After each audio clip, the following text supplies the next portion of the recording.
Salut tout le monde, c'est Rara, j'espère que vous allez bien. Aujourd'hui, on va parler d'un défenseur français qui a enflammé la toile footballistique, si je peux dire. Beaucoup de clubs européens veulent s'arracher Jules Koundé, et quoi de mieux pour en savoir un peu plus sur lui? Sur ce, on est parti pour les 5 choses à savoir sur Jules Koundé.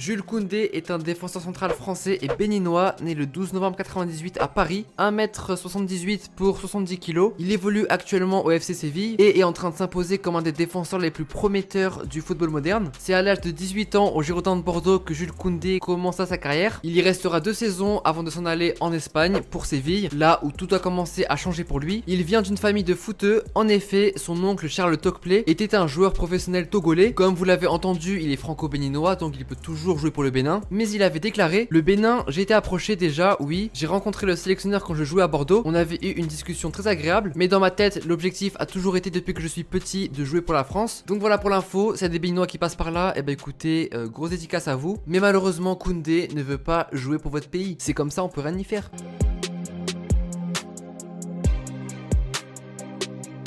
Alors peut-être que ça t'a étonné dans le premier point, mais oui, il s'agit bien d'un défenseur central de seulement 1m78. Donc tu te doutes bien au niveau où il en est, il a dû redoubler voire retripler d'efforts pour en être là, car oui, sa taille a été un peu un point faible dans sa jeune carrière. En grandissant, on me disait souvent que ma taille pouvait être un problème, après il peut toujours compenser par autre chose. J'ai toujours essayé de compenser avec ma technique, avec la façon dont je joue de l'arrière, c'est très important. C'est vrai que parfois avec ma taille, tu peux pas toujours défier tes adversaires dans les duels aériens, mais tu peux toujours gérer ça. J'ai toujours eu un bon timing.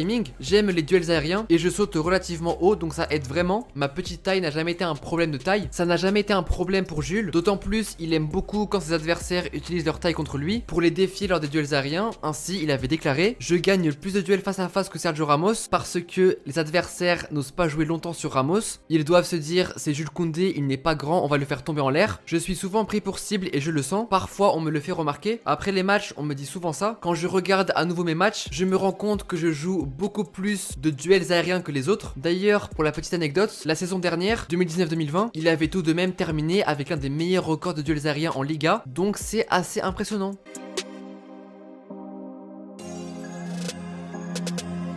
Sachez qu'avant d'être un défenseur central, Jules Koundé a passé pas mal de temps sur le couloir droit en tant que latéral droit, et en raison de son talent, il était surnommé Cafu. Diego Carlos, le défenseur de Séville, en avait parlé. À l'entraînement, il prend le ballon sur le côté, cavale et on crie: voilà Cafu. Il va et ne revient pas. Il avance jusqu'à ce qu'il termine et marque. C'est un garçon qui peut aller et venir. Il a beaucoup de force et de puissance dans ses jambes. C'est vrai que malgré sa petite taille, quand on voit son gabarit, eh bah il est assez imposant. Jules Koundé a pour idole Raphaël Varane, et il avait aussi remercié Sergio Ramos et Thiago Silva de l'avoir aidé à grandir en tant que joueur. Fera-t-il une carrière aussi grande que ces trois noms? Le football nous le dira.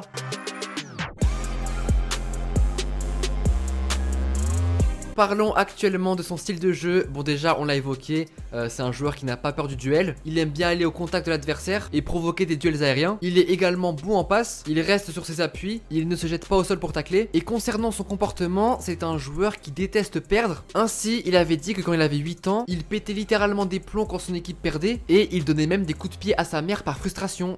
Là par contre, c'est un peu chaud quand même. Il fréquentait même un psychiatre étant petit pour régler ses pétages de câbles, ses colères, etc. Maintenant ce n'est plus le cas, mais ça a sûrement poussé le jeune défenseur à aller plus loin et à ne rien lâcher.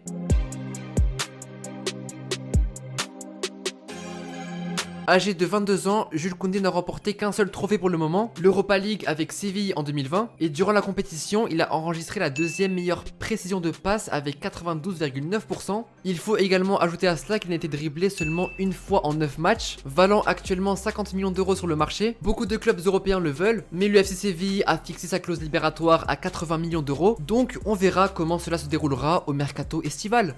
Et donc voilà, c'était les 5 choses à savoir sur Jules Koundé. J'espère que la vidéo vous aura plu et que vous avez pu en apprendre un peu plus sur lui. Il n'y a pas beaucoup d'anecdotes à dire sur lui parce que il commence entre guillemets sa carrière, mais j'ai trouvé ça intéressant de faire une vidéo sur lui car on entend beaucoup son nom actuellement. Et sur ce, si la série te plaît, n'oublie pas le like et dis-moi en commentaire le joueur que tu aimerais voir apparaître dans un prochain épisode. Et sur ce, moi je vous laisse. Allez, tchuss!